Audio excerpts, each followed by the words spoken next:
ഞാനുണ്ടല്ലോ പല സമയങ്ങളിലായിട്ട് വിഷമിച്ചൊരു സംഭവം ഉണ്ട്. എന്താ വെച്ചാല് എന്താ പറയാ, നമ്മുടെ ചുറ്റിലും ആരും ഇല്ലല്ലോ, എല്ലാരും നമ്മളെ ഒഴിവാക്കുന്ന ഒരു സാഹചര്യമൊക്കെ വന്നില്ലേ.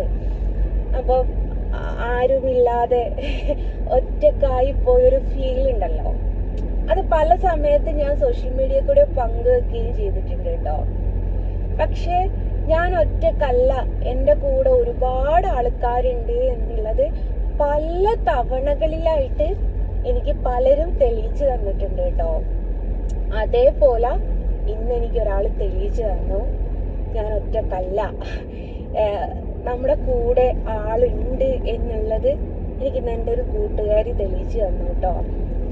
എന്താ വെച്ചാല് എൻ്റെ വീടിൻ്റെ അടുത്ത് തന്നെ, ആ ഒരു പരിസര പ്രദേശങ്ങളിൽ തന്നെയാണ്. ആളുടെ പേര് ഞാനിവിടെ മെൻഷൻ ചെയ്യുന്നില്ല. അപ്പം ആൾക്കും ആളുടെ ഉമ്മാക്കൊക്കെ എന്നെ ഭയങ്കര ഇഷ്ടമാണ്. അപ്പം നമ്മള് ചിത്രം വരയ്ക്കുന്നു എന്ന് ആ ഒരു ഗണത്തിൽ നിന്ന് നമ്മളെ മാറ്റി നിർത്തുക, അങ്ങനത്തെ പരിപാടിയൊന്നും അവരിതുവരെ ചെയ്തിട്ടില്ല കേട്ടോ. എന്നോട് പറയും എന്നെ ഭയങ്കര ഫാനാണ് എന്നൊക്കെ എനിക്ക് മെസ്സേജ് ചെയ്യാറുണ്ടായിരുന്നു. സ്ഥിരം മെസ്സേജ് ചെയ്യാറുള്ള ഒരാളാണ്. അങ്ങനെ ഒരിക്കൽ എന്നെ വീട്ടിൽ വന്നു കണ്ടു.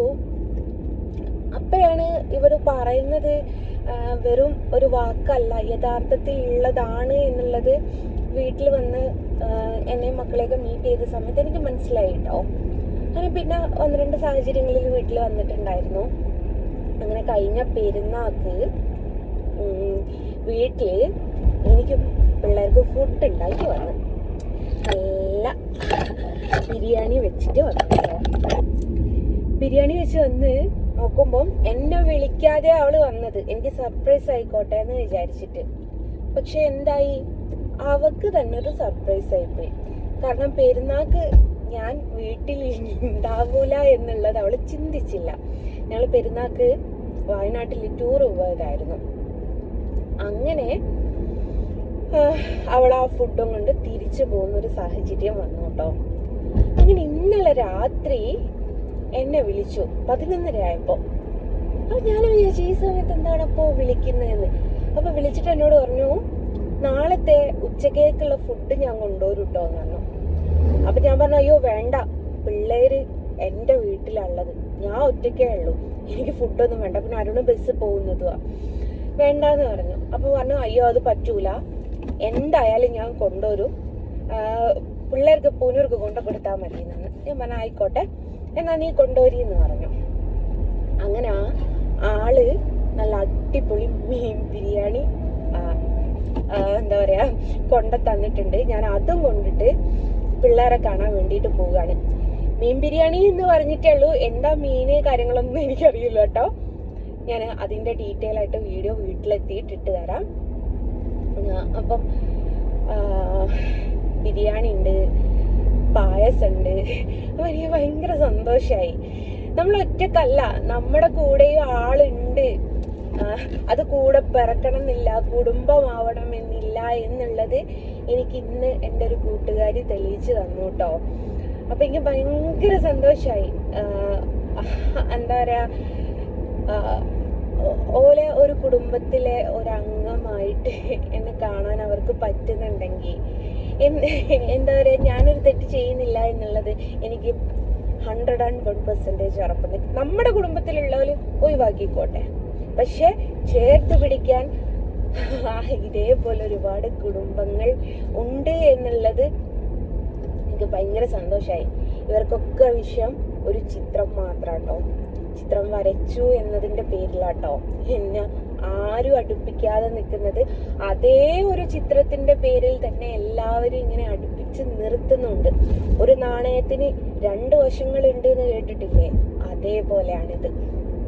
അപ്പൊ എനിക്ക് ഭയങ്കര സന്തോഷമായി. അപ്പൊ ഞാനും കുറെ ദിവസമായി പിള്ളേരുടെ അടുത്തേക്കൊന്ന് പോകണമെന്ന് കരുതിയിട്ട്, കാരണം സ്കൂളൊക്കെ തുറക്കാനായി. അപ്പൊ യൂണിഫോമും കാര്യങ്ങളൊക്കെ അടിക്കണം. അങ്ങനെ ഞാൻ രാവിലെ പോയിട്ട് പിള്ളേർക്കുള്ള യൂണിഫോമൊക്കെ മേടിച്ചിട്ടുണ്ടായിരുന്നു. അപ്പൊ അത് മേടിച്ച് അതും കൂടിയും കൊണ്ടിട്ടാണ് പോകുന്നത്. വേറൊരു വിഷമകരമായിട്ടുള്ളൊരു കാര്യം കൂടി ഇതിന്റെ കൂടെ ഞാൻ പങ്കുവെക്കട്ടെ. എൻ്റെ വണ്ടിയുടെ ഗ്ലാസ് പൊട്ടിയിട്ടുണ്ടായിരുന്നേ, മെയിൻ ഗ്ലാസ്. അപ്പൊ അത് ഞാനെല്ലാം കൂടിയും കൊടുത്തു റെഡി ആക്കിച്ച് അതിൻ്റെ കൂടെ ക്ലൈം ചെയ്തതായിരുന്നേ. അതിൻ്റെ കൂടെ ബമ്പറും കൂടി ക്ലൈം ചെയ്ത് എടുത്തു. അങ്ങനെ ഇന്ന് പിള്ളേർക്ക് യൂണിഫോം വാങ്ങാൻ പോയ സമയത്ത് ബ്ലോക്കാ, നല്ല ബ്ലോക്കിന്റെ ഇടയിൽ കൂടി ഒരാള് വണ്ടി കൊണ്ടുവച്ച് കയറ്റി. വണ്ടിക്ക് എവിടെ തട്ടിയ സൗണ്ട് ഞാൻ കേട്ടിട്ടുണ്ട്. അപ്പൊ ഞാൻ പുറത്തിറങ്ങി നോക്കി, ബാക്കോട്ടൊക്കെ നോക്കി, എവിടെയും ഒന്നും കാണുന്നില്ല. അപ്പൊ ഞാൻ വിചാരിച്ചു വേറെ എന്തിനോ തട്ടിയതായിരിക്കും എന്ന് കരുതി വീട്ടിലെത്തി വെറുതെ ഒന്ന് ബമ്പർ നോക്കിയ ബമ്പറിന്റെ മുകളിൽ നല്ലൊരു സ്ക്രാച്ച്. സഹിക്കാൻ പറ്റുന്നില്ല ഗൈസ്. വണ്ടി ബമ്പർ മാറ്റി കൈ കെട്ടിയിട്ട് ഒരാഴ്ച കഷ്ടിച്ചായിട്ടേ ഉള്ളൂ. അതൊരു തല വിഷമം. ഇനിയിപ്പോ പറഞ്ഞിട്ട് കാര്യമില്ലല്ലോ. അങ്ങനെ ഞാൻ എൻ്റെ വീട്ടിലോട്ട് പോവാണ് ബിരിയാണിയും കൊണ്ടിട്ട്. പിന്നെ അതേപോലെ ഇന്നലെ അരുണിന്റെ കൂടെ ബസ് പോയിട്ടുണ്ടായിരുന്നു. കോഴിക്കോട് പോകേണ്ട ഒരു ആവശ്യം ഉണ്ടായിരുന്നു. അപ്പൊ ഇവരുടെ ബസ് നിർത്തിയിടുക ഒരു പമ്പിലാണ്. പമ്പിന്റെ നേരെ മുമ്പിലായിട്ട് ഒരു നാട്ടുമാവ്, ഞങ്ങളുടെ നാട്ടിലേക്ക് നാട്ടുമാവ് എന്നറിയിട്ട് കുഞ്ഞി മാവില്ലേ, അല്ല കുഞ്ഞി മാങ്ങയില്ലേ, അതിന്. അപ്പോ വണ്ടിയിലുള്ള ക്ലീനർ ഇക്ക എനിക്കൊരു മാങ്ങ, ഇവര് ഒരു ബക്കറ്റിൽ വെള്ളം ആക്കി വെക്കലോ ഈ ബോട്ടിലൊക്കെ ഇട്ട് വെക്കാൻ വേണ്ടിയിട്ട്, അതൊന്ന് എടുത്തിട്ട് എന്നോട് പറഞ്ഞു ഇതൊന്ന് കഴിച്ചു നോക്ക്, അടിപൊളി മാങ്ങയാണെന്ന് പറഞ്ഞു. കഴിച്ചു നോക്കുമ്പോൾ ഒട്ടുക്കമത്തെ ടേസ്റ്റ് ഗൈസ്, ഒരു രക്ഷയില്ലാത്ത ടേസ്റ്റ്. അങ്ങനെ ഞാൻ അവിടുന്ന് വാശി, എനിക്ക് ഇനിയും വേണം വാങ്ങാന്ന് പറഞ്ഞിട്ട് അങ്ങനെ അരുണും കണ്ടക്ടർ പയ്യനും ക്ലീനറിക്കയും കൂടി രാത്രി കുത്തിരുന്ന് മാങ്ങല് റോഡ് സൈഡിലാണ് വണ്ടി ഇങ്ങനെ പാസ് ചെയ്യുന്നുണ്ട്. അതിന്റെ ഗ്യാപ്പ് കൂടെ നോക്കിയിട്ട് ഇവരെനിക്ക് മാങ്ങ എറിഞ്ഞ് തള്ളിയിട്ട് തന്ന് ഞാൻ അത് കഴിച്ചു. അപ്പൊ ഇന്ന് ഇവൻ എന്താക്കി, കുറച്ച് നേരത്തെ പോയി. ഇവർക്ക് പുലർച്ചെ വണ്ടി എടുക്കുന്ന സമയത്ത് പുലർച്ചെയൊക്കെ റോഡ് വലിയ തിരക്കും കാര്യങ്ങളൊന്നും ഉണ്ടാവില്ലല്ലോ. അങ്ങനെ പുലർച്ചെ പോയി മാവിനെറിഞ്ഞ് മാങ്ങ തള്ളിയിട്ട് കുറച്ച് മാങ്ങയെ ഇപ്പം അരുണ് ഉള്ളീരി വെച്ചിട്ട് എൻ്റെ കയ്യിൽ തന്നിട്ടുണ്ട്. അതിൻ്റെ സ്മെല്ലും ബിരിയാണിൻ്റെ സ്മെല്ലും കൂടി വണ്ടിയിൽ ആഹാ എന്താണെന്നറിയോ, നാട്ടുമാങ്ങക്ക് പ്രത്യേക ഒരു ടേസ്റ്റ് ആണല്ലോ. അപ്പം എന്നിട്ട് ഭയങ്കര സ്മെല്ല്. അപ്പം ഇതെല്ലാം കൂടി ഞാൻ പിള്ളേർക്ക് കൊണ്ടു കൊടുക്കട്ടെ. ഫുഡിൻ്റെ ബാക്കി വിശേഷങ്ങളൊക്കെ വീട്ടിലെത്തിയിട്ട് ഞാൻ കാണിച്ചു തരാം. എന്ത് ബിരിയാണിയാണ്, ഫിഷ് ബിരിയാണിയാണ് എന്നുള്ളത് അറിയാം. അതെ, എന്ത് മീനാണ് എന്നുള്ളതും കാര്യങ്ങളൊക്കെ ഞാൻ ഡീറ്റെയിൽ ആയിട്ട് വീട്ടിലെത്തിയിട്ടിടാം. അപ്പോൾ ഓക്കെ, ബൈ. വീട്ടിലെത്തിയിട്ട് കാണാം കേട്ടോ.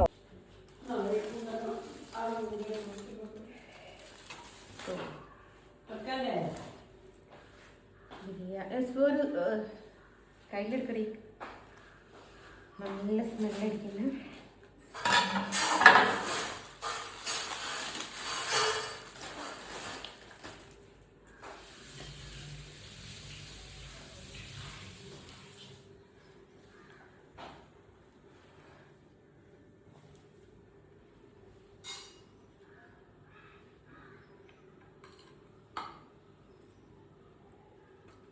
ഫിഷൊക്കെ തായ ഇലയിലാണ് മസാലയൊക്കെ.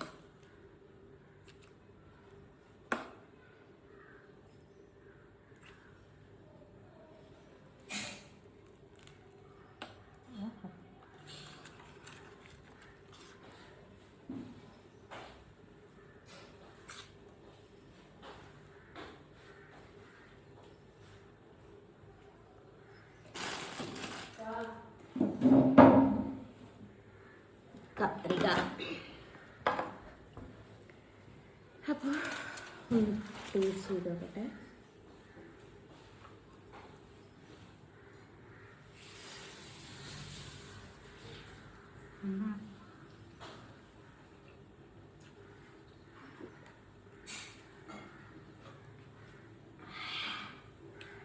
അടിപൊളി ടേസ്റ്റ്.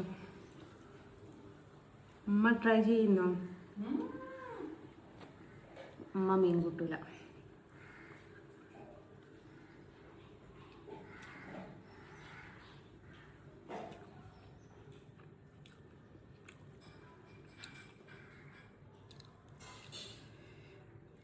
മീൻ എന്താന്ന് പറഞ്ഞുതരാൻ എനിക്കറിയില്ല.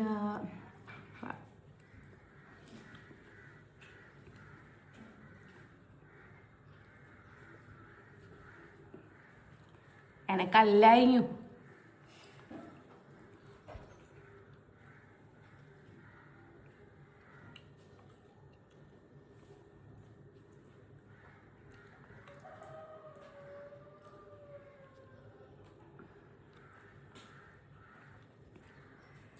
അപ്പോൾ ഞാനിത്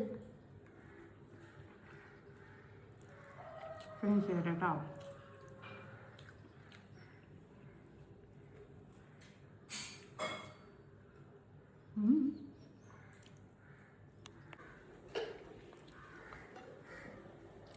ചിക്കൻ പൊരിച്ചത്,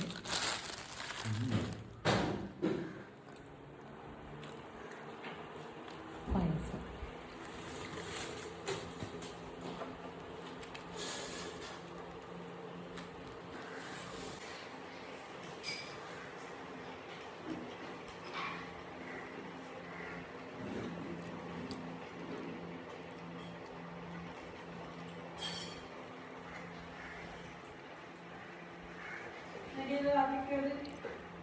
അടിപൊളി പായസമല്ലേ അമ്മ?